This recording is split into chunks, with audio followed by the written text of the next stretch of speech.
মেরেছে তো আমরা ফেরত দেওয়ার সময় কিন্তু আমরা খুব উদার, আমরা এই চরচড়ি বাজরি যা দিয়েছেন সব ফেরত পাবেন, সুদ আসলের সাথে সুদও পাবেন, বাংলায় যেটা বলেন সুদে আসলে ফেরত দেব। এই প্রতিটা আঘাত, প্রতিটা আক্রমণ, প্রতিটা অত্যাচার সুদে আসলে ফেরত দেব।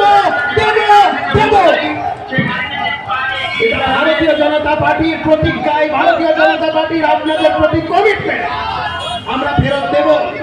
যারা অত্যাচার করছেন, যারা মারছেন, যারা কান খুলে শুনে রাখুন, ততটাই মানুষ যতটা সহ্য করতে পারবে, ততটাই অত্যাচার করুন, যতটা সহ্য করতে পারবে, ততটাই মানুষজনকে ভয় দেখান যতটা আপনারা নিতে পারবেন।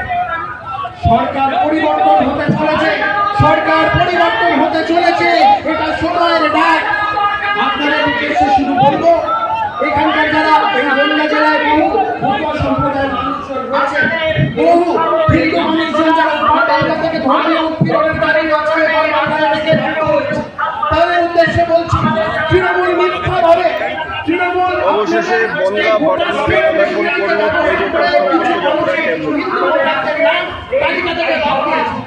আমরা ইলেকশন কমিশনের বাইরের কাউকে মেরেছে তো আমরা ফেরত